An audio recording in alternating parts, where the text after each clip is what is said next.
Hey folks, this is Sam Roberts. Hey, this is Kim Mitchell. This is Hannah Georges. This is Matt Mee. This is Derry Graham from Honeymoon Suite, and you are listening to... You're listening to... And you're listening to The Hulk Caesar Show.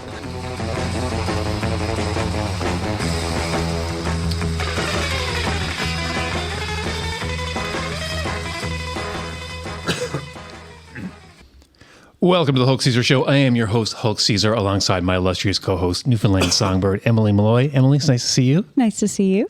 Oh boy, do we have the all-star of all-stars for you tonight. And he's brought a friend first. He joined us back in 2024 to chat about his play Don't Give Up on Me, Dad, in what was one of mine and Emily's favorite episodes. Now he's back in his capacity as one piece of the legendary comedy troupe CODCO. And he's brought a friend from the same troupe. Of course, we're talking about Andy Jones and Greg Malone.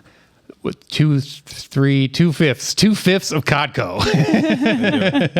Guys, welcome to the Hulk Caesar Show. Yeah, we were 2/7 of the original theater company. Yeah. 2/5 of the TV company. Yeah.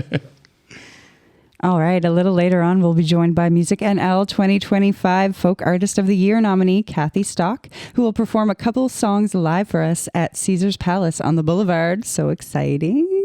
Andy, thank you so much for coming back to see us. Thank you for having me back, Emily. It's great to be back. Absolutely. CODCO is getting back together for one night only and also the following afternoon. How did this reunion come to be? It came to be, it started off because the Arts Council of Newfoundland is celebrating its 50th anniversary, I think. Oh, wow. 45th. And they were afraid we would be dead when we do it. So they persuaded us to do a show this year. Perfect. Basically, that's it, yeah. That's amazing. Now, this is going to be at the new Jag Soundhouse. Right. Greg, have you been in there yet? Or No. Have you been there? Yes. Yeah, I did an interview the other day. Yeah. Amazing. I haven't been in there yet. What's it like, Andy? It's quite spectacular. I must have been. They brought us around and showed us the building, and it's really, it's lots of fun. I'd say lots of fun. Yeah.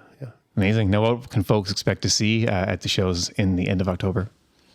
You mean our show? Yeah. My gosh, I didn't even bring the big list of people. Do you know, Greg? There's Who are performing with Yeah. There's Amy House and Kevin Blackmore and Sandy Morse and his band. Anita Fallon broke her leg. Anita Best. I didn't know that. Yeah. Oh, wow. Is that right? So she won't be performing there. What? Oh, my goodness. Yeah. I didn't even hear that. I don't know if it's generally known, but It's out there now. stay in prayer for our dear Anita. And I think she's all right. Absolutely. She had, anyway. But I think she's, yeah. Amazing. And the Irish Descendants, I think, are going to be there. Is that right? Are they? Oh, Yeah. I think so, yeah. Yeah. my God. Yeah, it's a big, It's a big group. deal. Yeah. It's No, very a exciting. lot of people, and again, Ray Penton was kind of the main organizer of the whole thing. Yeah. Very Yeah, cool. yeah. So for some of the younger viewers who might not be very familiar with CODCO, what's the skit that you would recommend they Google or... You can just Google up CODCO and Yeah. see what you get. And see what you get? That's the best part. It's a surprise. It's always there on YouTube. I mean, YouTube has fairly, for sure. it changes. Sometimes there's different stuff up, and that sort of thing. But yeah, someone else might know better than me, but that's as far as I know. Anyway. Yeah. Yeah, there's lots of good stuff there. Yeah. And I don't know who's putting it up on YouTube or how it gets there. And some people seem to be taking it down again. And Yeah. But anyway, it's there's always something The interesting. magic of the internet. Yeah. Yeah. Do you guys remember when you guys first kind of got together and started doing stuff? Well, The two of you. Do you guys remember when you guys first kind of started doing stuff together? was it grade one? Grade 1. Oh my goodness. We were in grade 1 1954. together, and we went up to grade 11 together. That's so cool. Andy's father had Atlantic Films, which also had a lot of audio-visual stuff. This is back in the 1950s and 60s. Wow. So he had like tape recorders and all that kind of stuff, which are fairly new, and there was always new models coming out. And Yeah. he'd show movies at home and stuff like that, where they had projectors and that kind of stuff. So The coolest. I loved going there. Of course. I used to go there for the weekend, and then we'd play with the tape recorder all weekend, imitating teachers and That's so cool. priests and anyone who we could get. Everyone was fodder for us. Oh my God, that's So we perfect. would, Were you both kind of the class clowns, or? Yes. You fed off each You other. were much more restrained. You were much more. I wasn't. I thought I was the class clown. I was more restrained than you, was I? What's his name? Tilly. Robert Tilly. Robert Tilly was the class clown. Was he? Okay. Wow, he must have been a real class clown if he stood out with you guys there. Yeah. What school did you go to? St. Bonaventures College. Oh. Okay. Which was at the time from grade 1 to grade 12 with their boarders there that from around the bay. There'd be like, there's hundreds of boarders that lived upstairs in the college and stuff. No way. So it was had a great atmosphere to it, you know. There was a monastery attached where all the brothers lived in a big cafeteria and all that kind of feeling, you know, like it was like you were somewhere. So cool. It's amazing. And then in high school, we went to Gonzaga, Oh, yeah, Gonzaga. to the Jesuits. Out of the frying pan and into the fire. And did they have a big theater and musical connection back then as well? Yes. Yeah. Yeah. Both did, actually. Yeah. Very early on, when I went to St. Bon's, there was a big production. I mean, some of the brothers were really into it, right? So there was a big production of the Pirates of Penzance in the auditorium, and then there's lighting and everything. And they had the boys in the satin dresses, right? Because there was no girls; it was a boys' school. So some of the boys had to play the girls, and I couldn't believe what I was seeing here. Right? What? That's amazing. These senior guys on stage in satin dresses, and what's going on? That's perfect. And your brother was in it, of course. Mike was in it, right? He was also in the band. Right? He was in the jazz band. He also played clarinet and stuff too. So there's a lot of that going on. There was a band and there was theater. I thought it was great, right? Perfect. And the Jesuits actually were good too. The Jesuits did like a couple of plays a year. Oh, nice. Productions Wow. that you could, one big one and some smaller ones and stuff. But the fact that they did it at all, I mean, we were both in everything that we could get into, right? Absolutely, yeah. And they also had, in those days, they had what they're called oratorical contests. That's right. So every class, you would prepare a speech, or you would learn off a famous speech, like, Lincoln's address at Gettysburg was very popular. Very popular. Yeah. The Highwaymen by Alfred. The Highwaymen by Alfred Very popular Noyes. poem for, Yeah, real heartbreaker. You kind of won if you did that one. You generally won. And then there was a contest, and then each class had a winner, and then the winners went against each other. And then there's the Christian Brothers schools had a runoff against each other. So that they were big things every year. So we had to learn all these recitations and long poems and stuff like that. What did you say you called it? It was called an oratorical. They were called oratorical contests. We should have an oratorial contest in the show, Emily. Yeah. Bring it back. Oh, that'd be cool. I be loved great. public speaking. That was my jam. Was it? Yes, and I used to always pick Shel Silverstein poems. Oh, really? Yeah, I loved the books. Yeah. Oh, that's great. That's the kind of stuff we did all the time. Yeah. Lots of fun. Yeah. When's the last time CODCO performed together? Gee. We actually, in Halifax that time, we weren't actually performing when they did that little. We got an award for something, but I was thinking in 1986 we went to Expo.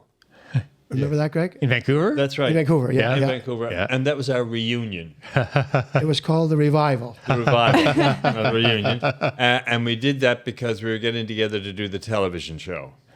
Oh, cool. Right? We toured. And so we toured, we kind of warmed up, and then we went into writing the television show for about 4 or 5 years. So that's what there. Yeah. Yeah.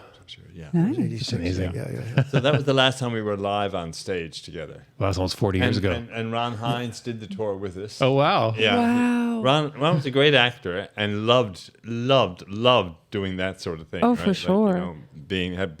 Had music and stage together. Loved it. Yeah. That was amazing. He loved being made fun of. You were very good at making fun of him, and he loved it. He just loved it. Yes, he couldn't get enough of it. Right? That's awesome. That's so great.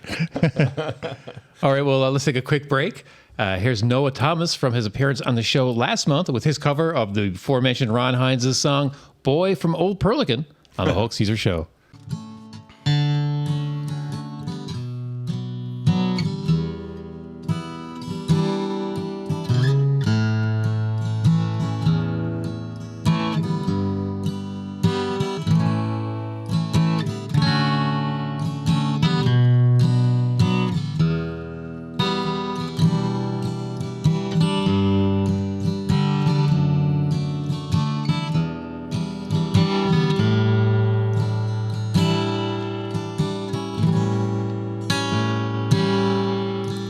Stranded in Nashville, a boy from old Pearlkin. I went busking down Broadway, made $4 American. I'm homesick and I'm wishing that I was still back home fishing. But all those times are gone. How strange to be in Tennessee, singing Newfoundland songs.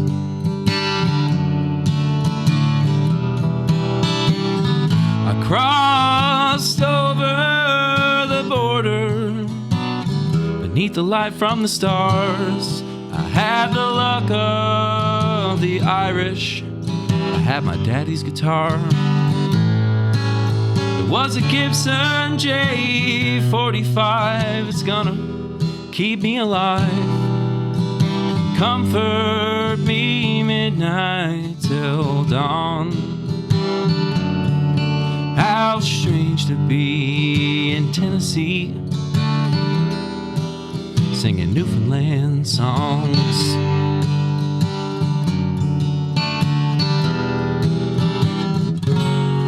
I know it isn't Hank Williams, but I can sing him just as well.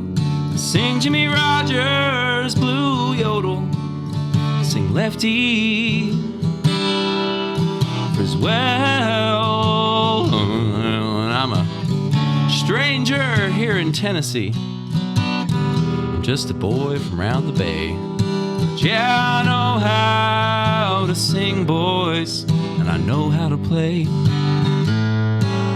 'Cause my daddy taught me these words, taught me these chords, and he taught me before he passed on. How strange to be in Tennessee, singing hard, hard times, singing Kid on the Pond. And if it's one strange consolation in all these desperate times, all these Nashville songwriters all trying to look like Ron Hines. But how strange to be in Tennessee, singing Newfoundland songs. Singing Newfoundland songs.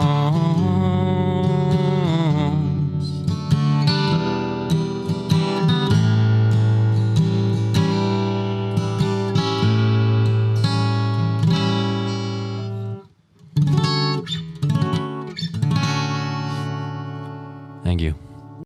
Welcome back to the Hulk Caesar Show. We are so happy to be joined by Andy Jones and Greg Malone. Andy's latest book, Actor Needs Restraint, is available now. Andy, can you tell us a little bit about your book? Yes, well, the title actually comes from a review that I got in the Globe and Mail that said, this actor needs restraint. I was going too far as usual. So I thought it was a good title, which is quite true, actually. Brought the crowds in anyway, didn't it? What's that? It was a good review, brought the crowds in. I brought the crowds in, yeah. Sure. So basically, it's three of my one-man shows, one of which was Out of the Bin, which was the story, the show that caused that title, and two other shows that I did. And so it took me a long time to explain why, what I was doing on stage as I was saying those words. Anyway, after about a year, we finally hammered it out. Perfect. Now it's out. Lovely. Where can people find your book? You can get it it's published by Breakwater Books, but it's in most of the big bookstores. Perfect. Around Lovely. town, yeah. I'll be picking up a copy for sure. Yeah, check it out, for sure, yeah. Absolutely. Now, Greg, you're involved with all sorts of projects. I know we were talking earlier about Emily's working on Hudson and Rex, and you said you were on a couple episodes of that. Do you do a lot of acting? I do as much as I can. Yeah. Yeah, I spent the summer out at the Grossmorn Theatre Festival doing 2 plays. Amazing. By Meg Coles. You know Meg? She wrote small game hunting at the local Rod and Gun Club. You know that one and that novel? And she Yeah. writes, anyway, she writes plays. She's from the Northern Peninsula. She's just the best playwright, fabulous plays. And so I was doing 2 of her plays out there, and it was just great, yeah. Did you spend the whole summer up there? Or? I spent the whole, middle of July until the middle of September. Nice. Oh, wow. Yeah, it was great. Yeah. Must be different being up there, I guess. I just up there to visit, like just for a couple of days kind of thing. Yeah. Yeah. No, it's great. And Greg has a book out very recently too. You know this. Oh, we tell us did about not it. know this. Oh my Please God. tell us. Yeah. Don't Tell the Newfoundlanders. Oh, Ever heard of that? gotta add that to the list too. She's the reader in the group. I'm a reader. I love I'm paid to reading. lead, not to read. Yeah.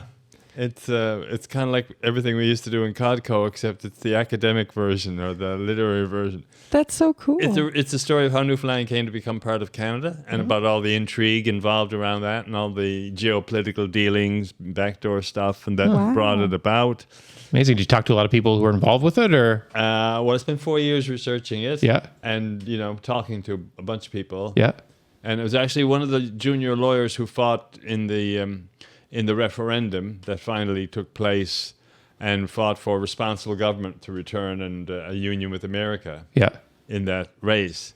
He was a senior lawyer later on here, but he was a junior lawyer then when he fought in that and so I got to know him through different political things that we did. Yeah. And before he died, he got a promise out of me to write the book. He had lots of research materials and from all those years. That's amazing. And he said the story is there, but it hasn't been told. It's never been put together. It's bits and pieces everywhere.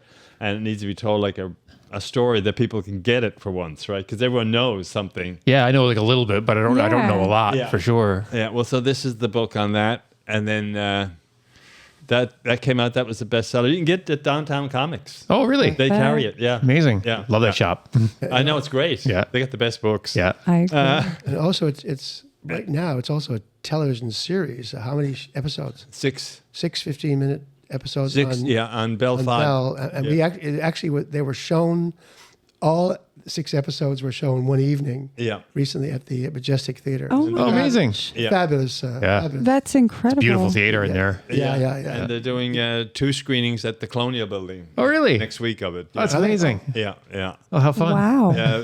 We made a documentary of the book. Oh, wow. So that's well, have a look at go see the documentary or bring it up on Bell 5 Absolutely. TV. You'll see it on Bell 5 I definitely TV. will. I'm And interested then, for sure. Then you'll want to read the book. I'm really fascinated with that because, like, you hear so many stories about, why it went one way, why it went the other way, and the intrigue and stuff. So I find that fascinating. So I'm definitely going to check that out. Yeah. So cool.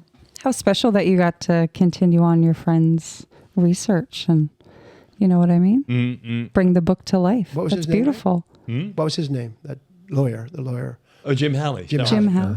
Jim Halley. Yeah. So nice. And so he died before the book came out. I say like Moses, who never got to see the promised land, he didn't quite get there. So, but I think he would be pleased. Absolutely. sure, yeah. I thought, yeah. Andy, did you bring your Order of Canada medal Yes, with I have you? it with me all the time. I know when I get mine, I'm going to wear it everywhere. What was that experience like? That was very nice. It was lovely. Anytime you get an award like that, we all got honorary degrees from Memorial University.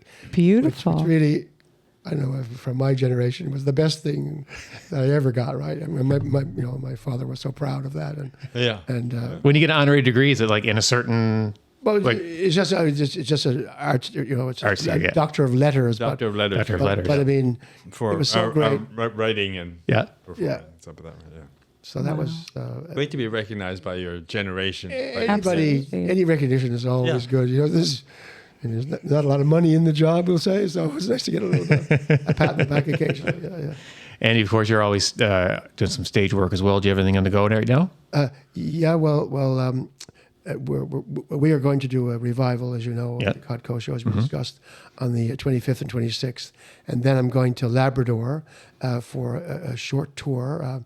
And we're going to do a shortened version of that same show I spoke to you about before, called Don't Give Up on Me, Dad, which is about our son, who struggled mightily with mental struggles all his life, and then eventually took his own life. And we're going to do that, and I'm also going to be doing some traditional Newfoundland storytelling on that same tour, different schools and stuff in Labrador. And I'm happen to be touring with a woman named Annie Picard, who is an Innu storyteller, and who tells the what do you call the origin story, the creation myth of the Innu people. It's pretty spectacular story, and she's got a book. She put the book out, and she tells us all telling my little stories next to hers. But anyway, we're gonna tour around. Beautiful, great. Amazing. And Greg, are you doing anything? Obviously, the CODCO, but do you have any other plays? Anything you're working on?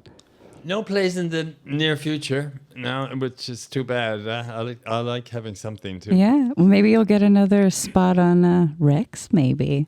There's always those things. Yeah. Yeah, I'm supposed to be writing a book. And okay. So I got to get back to that. I've been took a little break. Funny how that works. At the stage, and that won't do. I got to go and get it written. For sure. But Greg plays the main. I guess there's two characters, the two main characters, I guess, in Our Eliza by Megan Coles. Yeah. Oh, wow. And you are the only person who has ever played that role in about 5 or 6 different productions. Has anyone else ever played? For over 10 years, I've been playing that role, and this year was the 7th production. Wow. Wow. Yeah, with I'm the only original member of the cast. No way. The cast has changed several times. Yeah, it's great. a very popular play. Audiences love it. It's the Newfoundland story of around the bay. It's just great. Incredible. Yeah, and also Greg plays the main character in at least 5 ages. Is it? Oh yeah. So he plays him as a kind of middle-aged guy. He goes from about 30 to 35 to 85. Oh, wow. Wow. Expand. And 2 other ages on the way up, and they're very quick changes. So you're always like, So does your hair and makeup also get changed really fast? No, it's all just done your your mannerisms and cool. which is a load of fun. I love bet. doing That's that. really cool. I love doing that sort of stuff. Physical gestures. Yeah. Amazing. Yeah. How he comes on, next thing you know, oh, fuck, he's a young guy now. Yeah. I start off. It's great. I start off as the old guy. Oh, I can do that good now. But then the hard part is doing the young guy. And you come out as the young guy, you got to jump around a bit. Yeah. You know what I mean? That's so cool. That's I amazing. have to go see some of these Oh, that's shows. a spectacular show. Yeah. I've seen it 3 times now. And It's a love great show. It's a great My show. God, it's a great It's called show. Our Eliza. Yeah. Our Check, Eliza. check it out if you get a chance. Absolutely. I say that show was like Ibsen's Dollhouse on steroids with explosions. Right? It's great. I'm It's a excited. women's lib show from around the bay. It's really good. Beautiful. Yeah. We have to check it out. Yeah, we'll have definitely. to go see it. If you ever get a chance to see that, it's worth seeing. Yeah. Fantastic. Perfect. All right. You guys are amazing. So you're going to be on stage with Kathy, Mary Robert, and an outstanding lineup of musical performers for 2 sold-out shows. It's already sold out on October 25th and 26th. Yeah. We hope you have the most fun with your friends up there. We're all excited for you. Yeah. Yeah. Yeah. It'd be interesting to see who turns up. I'd say it'll be a who's who of St. John's out there. Oh, yeah. I would think. I've seen your videos on TikTok. I have friends that are sending me CODCO videos now. Oh, and yeah. they're like, have you ever seen these guys? And I'm like, yes. Oh, my God. This is so cool. We have them on the show. But you guys are hilarious. I can't wait to see what you guys do. It's still funny, actually, isn't it? Oh, absolutely. Oh, yeah. And it still hits. Like, it's perfect. Yeah. It doesn't get old. That's timeless for sure. Yeah. Yeah. Amazing. We will be doing all old material, no new material. Love it. Perfect. I always thought if I was in a band, when I did a reunion show, you got to do all the old stuff. Yeah, That's what people want to see is the old wanna stuff. Exactly. All right, well, let's take a quick break to set up for tonight's musical performance. All right. Next, we are joined by a Music NL award-winning singer-songwriter whose music blends Newfoundland tradition with folk, pop, and Americana influences. Her songs are deeply personal yet universal, and her journey as an artist has been shaped by resilience, creativity, and community. She's received multiple Music NL nominations, including Inspirational Artist of the Year and Folk Artist of the Year, and continues to inspire with her latest work, including her EP, Home, and the powerful single, Rain in Newfoundland. Kathy Stock, welcome to the Hulk Caesar Show. Thank you for having me. Absolutely. So what do you have for us first? I'm going to play a little tune that I wrote out in the beautiful town of Spaniards Bay. I was looking out the window. A friend lent me their cabin, which was so nice of them, for some songwriting inspiration. Beautiful. And I was literally watching the sun shine through the trees. And I wrote a song called Where the Light Filters In. And it was just based on what I was seeing right in front of me. Love it.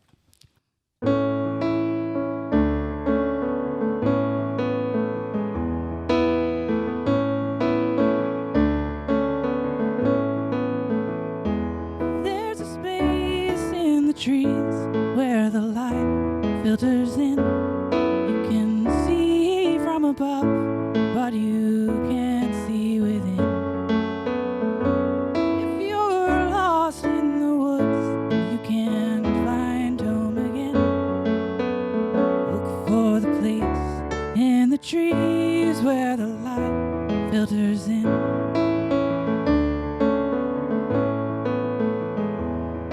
It's a beautiful day for a stroll in the pine, leaving all of your worries behind.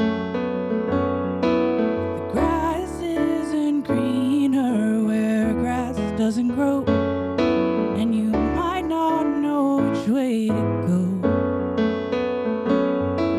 It's hard to find your way back home.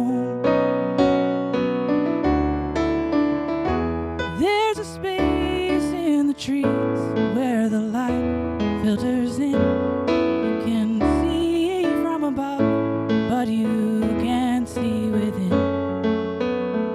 If you're lost in the woods, you can't find home again. Look for the place in the trees where the light filters in.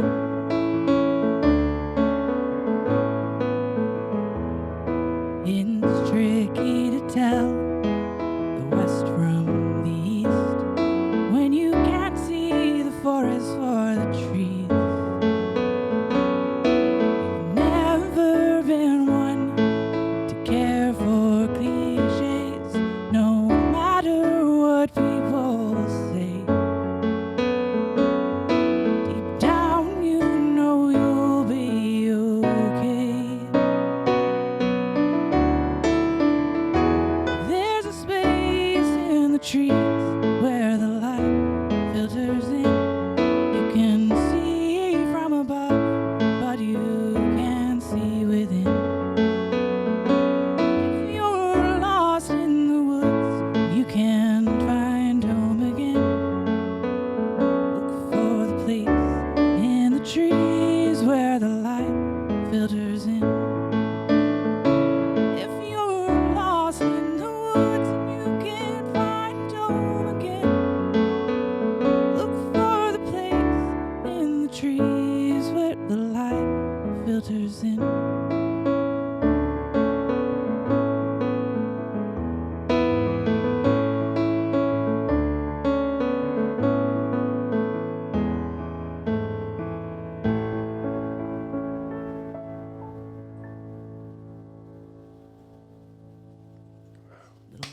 Wow. So good. That was beautiful. Amazing. Oh my goodness. That was gorgeous. Emily's gonna start crying. Emily, I know, I Emily cry almost all the always time. cries. I'm like holding my breath over here, trying not to cry. Now, Kathy, you've been open about your overcoming adversity in your career, and from health challenges to releasing your debut album just as the whole world shut down. Looking back, how do you think all that helped shape you? You know, it really puts things in perspective, puts your priorities straight. You know, in this industry, sometimes it's difficult to know what success is and what it looks like and how to measure it. But when you have your health and you have your family and you have your people around you, it really puts things in perspective. So I think it's helped me as an artist to prioritize what's important. Yeah. Yeah. What does success look like for you right now? Success for me is making music that matters to people. I don't think there's any musicians around me who are making it rich right now. None that I know. What it's about. It's just such an incredible community of people.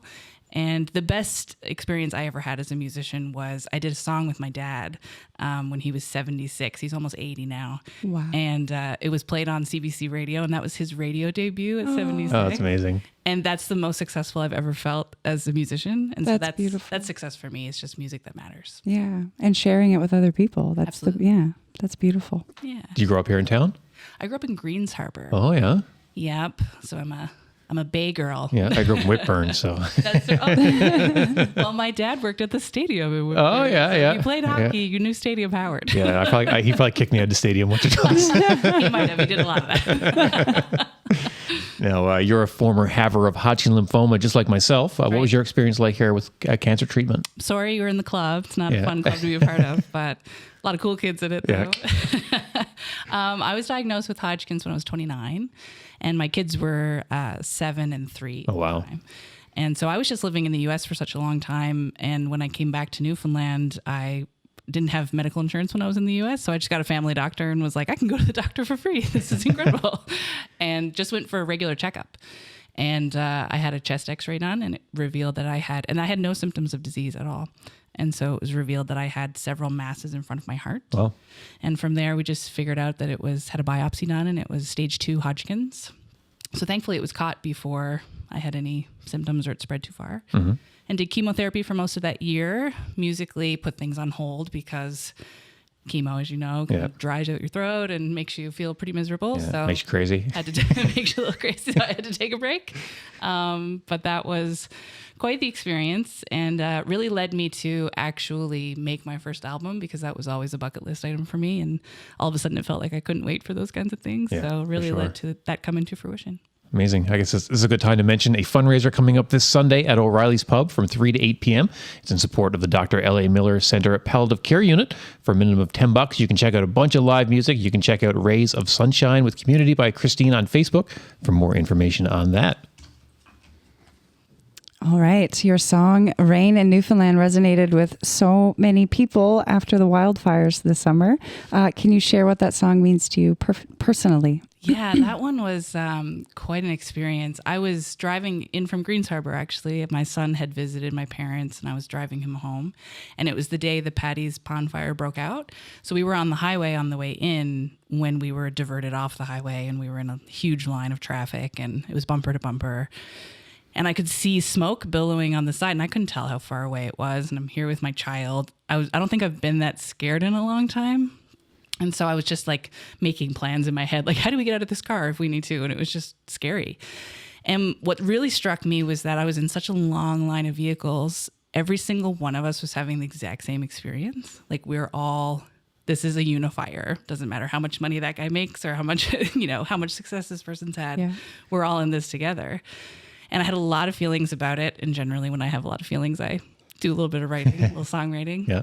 And so I did. I sat down the next morning, and I had a little bit of quiet time, and I wrote a song about it. And I thought, I'll just record this and I made just like a little video in my home office and uploaded it to Facebook and a couple of places. And I think today it's been viewed 150,000 times. Like, wow. It really took off.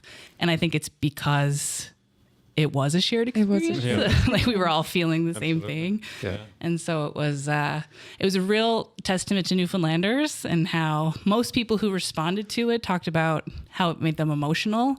And I think as Newfoundlanders, we're known for kind of like pushing the feelings down and getting to work and, making things happen. But you have to push pause and feel your feelings. And I think that music helps us to do that in art and theater and all those things. So that song means a lot to me now. It's probably one of the favorite things I've ever written.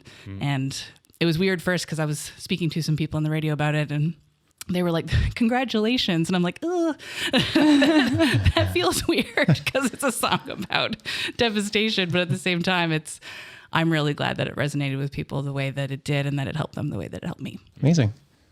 With your recent nominations and the release of your EP Home, what's next for you musically? That's a good question. I'm having a lot of fun as a side musician right now. I've been partnering with some people that just sing harmony and keys, and I kind of love it. Nice. I kind of love not having all the pressure to be on me, but still getting to play. So I'm doing a lot with Carla Pilgrim right now and Jackie Sullivan. I've been singing with Kelly Loader whenever I get the opportunity. Nice. Wow. So that's been really fun. I did played organ on the Chris Stapleton show that was at the Majestic. Nice. And cool. I think I've solo gigged for such a long time that doing this stuff with other people now is really, really fun. For sure. And just I'm enjoying the community of it more than even like the spotlight of it. So I'm really enjoying the collaborative stuff. hoping to write some more music. I need to just like push pause and get out of the city. I don't know. It's so hard to be creative in the same house you wash dishes in. Absolutely. I agree. Not me. I'm Dark City, man. I can stay in this apartment until the day I die. I don't need to know what's beyond the hallway. That's where the magic happens. All right, Kathy, we have time for one more song. Could you introduce it for us? Yeah, I'll do Rain in Newfoundland. This Amazing. one was written not too long ago and means a lot to me and hopefully a lot to people who listen to it.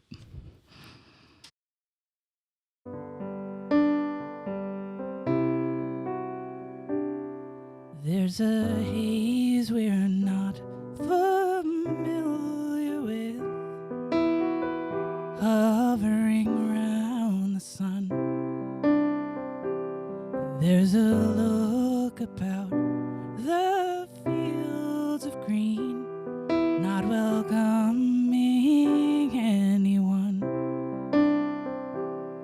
There's a danger in the sea glass, Mother Nature's fever spike. And my father said in 80 years he has never seen the like. We've never prayed for rain in Newfoundland. We've never prayed the sun away. We've never prayed for rain in Newfoundland until today.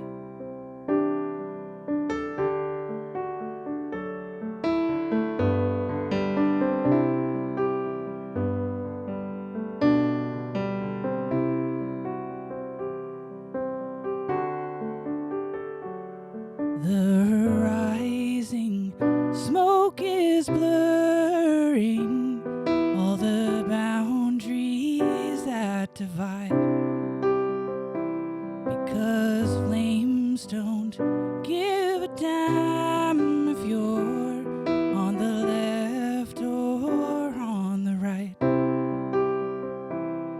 Like with every other hardship, we'll do what we need to do. We'll look out for each other and we'll walk each other through. We've never prayed for rain in Newfoundland. We've never prayed the sun away. We've never prayed for rain in Newfoundland until today. We've never longed for snow in Labrador. We've never cursed the rising heat before. We've never prayed for rain in Newfoundland until today.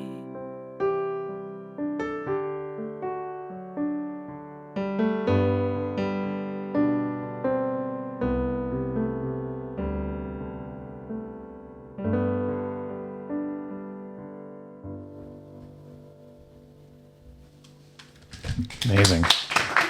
Beautiful. So good. So beautiful. Thank you.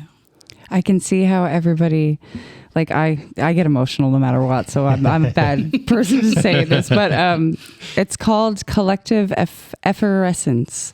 So it's the feeling when everybody's experiencing the same thing and it's overwhelming. Yeah. But it's a beautiful feeling at the same time to be able to connect with people in such a powerful way. Yeah. I think that's beautiful. Thank you. It's nice Absolutely. to look at what connects rather than divides, because there's so sure. much of that. Yeah. So whenever we realize that we're each other, that's really gorgeous. helpful. Absolutely. thank you so much. Where can we find you on the interwebs, and where are you playing in the future? Yeah, you can find me anywhere social media wise under Kathy Stock Music. And I'm going to be doing a show at the Majestic soon with Carla Pilgrim and Jackie Sullivan called Northern Lights. Amazing. And we're doing the music of Anne Marie, Katie Lang, and Jan Arden. Oh my goodness. Obsessed already. So Canada's songbird. So good. Your Newfoundland songbird. I know. That's Anne Murray. That's Canada's songbird. Right? It's been really fun preparing for that show. That's amazing. Yeah, and then the onslaught of Christmas. So I might see you at a private Christmas party. I might see you at a theater, but there's a lot of good Christmas stuff coming up. Exciting. Amazing. All right, it's now time to play everyone's favorite game of questions, Caesar's Casual Conversations with tonight's guests, Andy, Greg Malone, and Kathy.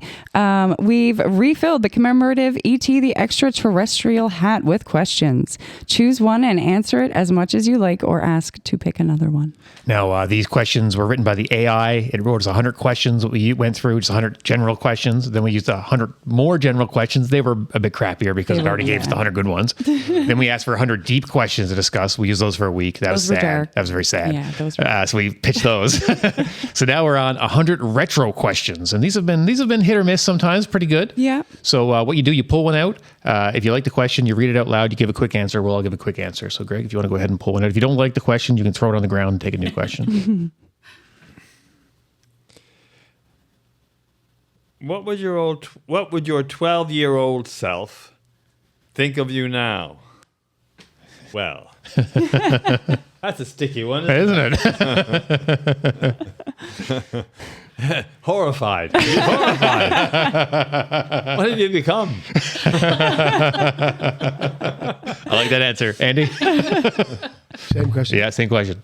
I don't know. You're in grade 7. I think grade 7. What would I think of what I'm doing now? Grade 6 or 7. Yeah, well, I think I'd be glad that I'm performing. Yeah. Yeah. I always wanted to be a performer. Yeah. And I'm getting to do sketch comedy, which we all our lives since grade 1 we wanting to do sketch comedy. Yeah. So I'd be happy about that, I think. Good. Yeah. I also I'm amazed that, like stuff like I have 2 grandchildren. Like I don't think that was ever going to happen No, to me. And I know. you've got a grandchild and you've got 2 sons. I couldn't imagine being on this end of the timeline. Well, you can't until you get there. You can't until you get And there. then it's all you can imagine. Emily? 12-year-old me would be surprised. Also didn't ever think I would have children. And now I have one of my own and 3 stepkids. So I have all the children. Because I grew up with all older brothers and I swore that I would never have kids and put them through it. But yeah, I did eventually. So that's pretty much it, I think. I think I went the path that I thought I would go with music and all that fun stuff. Nice. Yeah. Yeah, nice. Kathy? Yeah, similar. I think she'd be happy that I figured out how to curl my hair. Yeah. 12-year-old Kathy did not know how to do her hair properly. But yeah, musically, I had a contract with my sister actually when I was 12. I think I was between 10 and 12, where I told her that if I wasn't a famous country singer by the time I was 30, I owed her $50. And I put in parentheses, if they're still making them. So on my 30th birthday, she gave it to me, so I owed her a couple dollars. Nice. I think she'd be happy that I'm doing music. That's the same. Absolutely. Well, 12-year-old me was a megalomaniac, and he wouldn't even think about older me. He would just be all about himself. Greg, you want passing the hat down? Let Andy take one there. Great answer. Now, again, Andy, if you don't like the question, you don't read it out loud. Just throw it on the ground and take a new one.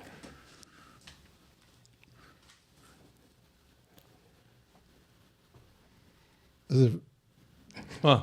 Well, did you ever record yourself on a tape recorder? I think we've answered that. Well, when's the first time you remember doing it? Yeah. When's the first time you remember Definitely. taping yourself on a tape recorder? Well, like I say, When you were in grade 1. my dad had sold tape recorders. Yeah. So it was one of the very few people in the world who I ever had one. So we loved them, right? So Yeah. we started very early. Sony and Philips, and that's the one. Sony, he was a dealer for Sony for a while. in the Oh, early wow. days. In fact, he came up with the idea on the Sony side of the street, which they took. And, Is that No right? way. Amazing. it was great fun. We loved that so much. It was great stuff. And how about you? Your first time you were tape recorded? The first time I had a tape recorder, I mean, we had that little like Walkman thing. It looks like the one that was in Home Alone, like with the little talk box or yeah, whatever it it was is, like yeah. a talk box. But I used to record myself singing because there was absolutely nothing that I had available to me. I don't know if it existed then, but I used to record songs, and yeah, just for myself. Wouldn't blame for anybody else. Kathy? My friends and I used to use tape recorder and we'd pretend we were on that show Street Sense. Do you Yeah. Oh, I remember Street Sense. Yeah, throw it in the pit. Yeah. And we used to play Street Sense. So I remember that. We used to be like, all right, get ready. Amazing. When I was like 8 or 9, we went to PEI and they had a karaoke booth there. And I wanted to do Weird Al's Eat It. And they had Beat It, of course. Michael Jackson's Beat It. And it was just the music, of course. And I knew the words. I didn't need them. So I did Weird Al's Beat It in the booth. So we had the cassette tape of it. So that's the first time I remember being recorded. And then when I was a little bit older, maybe mid-teens, one of my older cousins found the tape and started playing it everywhere I'd go. So it really came back to haunt me. Now I still have it here somewhere. And still now it's kind of fun to listen to. Greg, any other memories of tapes other than you've mentioned? Not really. No. I mean, that was it. Yeah. It was, You guys got the amazing tape store to begin with. Yeah, the tape story. The tape story. But what was the TV show that you were Street Sense? you were just talking about? Oh, no. Street Sense. Yeah, right. Was Street Sense on when we were on the air? No, this is This would have been like our early kids 90s. saw Early 90s, I think, yeah. Yeah, but I mean, I remember that when I thought anyway. I thought I rememred it from being in the studio in Halifax when we were there. Were doing Street. Oh, It's possible. Yes, Yeah, that that's was the possible. 90s. Yeah, what? Yeah. That was 86. Yeah. 12-year-old me would be freaking out Yeah, right now. totally. Street Sense. Connected. MTV. Oh my god. It's amazing. MG. Emily, do you mind passing the hat over to... Yeah. Oh, Right. yeah. No one ever throws the questions on the floor but me. I hate questions. Just burn through them all. Oh, this is great. What's something totally uncool that you loved anyway? So many things. I was not cool. Still not cool. I wouldn't consider myself cool. I really loved and still do love Michael Bolton. I love Michael Bolton. And I used to wear out the song Said I Loved You But I Lied on the Grammy 1995 CD. Amazing. And that was very out of my age bracket for the time, but I was very into I like it. that. And I still love it when I hear it. Amazing. Emily, something that you liked that was uncool. That was uncool. I like a lot of uncool things, I think. I would say music. I really like weird music, and when I play it in my car, people are like, what is that? Like ELO, like I love listening to ELO. And then I have like younger friends, especially now that I'm in the film industry. I feel a bit older now that I'm like, there's some 20-year-olds in the mix, and I'll put on like an old song and they're like, what are you listening to? I'm like, you've never heard of Electric Light Orchestra? Oh, you've never heard of Pearl Jam? What? Like, this is great. But yeah, my music sense sometimes can be uncool. Yeah. Yeah. Andy, anything uncool? I'm sure everything I did was absolutely everything. But I do remember one ridiculous thing, Greg. Do you remember when you came across that famous organist who played E-Power Biggs? E-Power Biggs? And me and you got onto that little kick of listening to E-Power Biggs. I was talking about nerds. We were beyond Bach organ favorites by E. Power Biggs. And I put that on the basement record on blast. And the house would tremble, right? I thought it was really cool. Oh, that's amazing. I went along with you. I was the only one. That is cool. That is cool. Amazing. I guess mine is Weird Al again. Weird Al, yeah. He's cool now, but I don't think he was super cool back then. But I loved it. He's come back around. He's come back Those around. things. Questions. I hate questions. Who was the coolest person that you knew growing up? The person that I knew growing up. Boy, oh boy. Especially when I was younger, I always thought my sister was super cool. My sister's 3 years older than me. She's like Bon Jovi, and she had a boyfriend with a jean jacket, and all the guys who beat me up at school were her friends. I always thought my sister was pretty cool. That's a good answer. Greg, who's the coolest person you knew growing up? It's funny. I thought my older brother was pretty cool, actually. Yeah, he was kind of the, he went out with all the beautiful girls in town, the Protestants and the Catholics. At that time, there was a big divide. He crossed it quite easily. And he was. He was good at sports. He was good in college, and you didn't. I really kind of admired him because no one could be bullied around Wayne. He wouldn't let that happen. Amazing. He'd step in as he would put all his credibility, his privilege on the line for that, right? It's amazing. I thought that was pretty good. Yeah, that is good. Yeah, he was good. I didn't quite live up to his expectations, but there it is. Well, now this is his brother Wayne. It was called Muggsy Malone. Muggsy Malone. Oh my God. And I do remember him. And he had like, what would you describe? He had like beyond movie star good looks. He he looked like Cary Grant or something. And he was very, very easy. He didn't ruffle. He'd always, He was a very easygoing guy. Yeah. I do remember him, yeah. And I guess I think of my cousin Agnes Marie. Agnes Marie, yeah. Who just in her 80s recently, but she was young and beautiful, and I remember her a lot. Yeah, Agnes Marie Fleming, her name was. I would say I looked up to my grandfather, I think. He was just so like chill compared to everybody else in my family. Everybody else was off the wall, and he just seemed to keep his cool all the time. So I looked up to that. Amazing. Yeah. It's nice, yeah.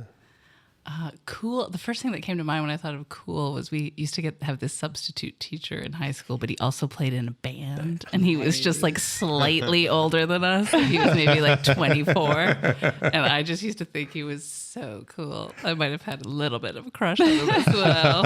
What was his name? Well, what's this thing on? I think he still lives in my hometown, so I'll keep it to myself. That's great. All right, well, that's about all the time we have for tonight. Andy Jones and Greg Malone, thank you so much for joining us. Thank you very much. Thank You guys. Great meeting you. A big thank you to Kathy Stock for that amazing performance. Thank you so much. Thanks for having me. Nice to meet you guys. We'll get everybody to sign the poster. We didn't know for sure if Greg was coming, so Greg, you didn't make the poster, so you'll be on the poster next time. You'll get the solo poster next time. And I got guest gifts. Greg, I'll print you one after you pass that one down to Andy for now, and then I'm going to print you one before you go. And there's one for you, Kathy. That's a copy of our third volume of our zine. That is the day I skipped school in 1995 and went to the Avalon Mall and told people to work for the Telegram, and I was taking pictures of people working, and that's what I did. And then I developed them for some reason and put them in my agenda, and now you got them. And here they So are. here they are. So there you go, guys. Emily, you got anything you'd like to plug? Oh, there's nothing coming up for me anytime soon. I will be playing a gig, I'd say, probably the end of October. Exciting. We'll hear more about that, I'm sure. Get out for a night. Nan needs to get out of the house. And we've got all kinds of fun stuff coming up this month. If you have a fun idea for an episode or a show and you would like to be a guest on one of our expanding rosters of shows, you can reach out at hulk@hulkshow.com or on Instagram, hulk.caesar. For Andy, Greg, Kathy, Emily, and myself, I'm the Hulkster. Thanks for watching The Hulk Caesar Show.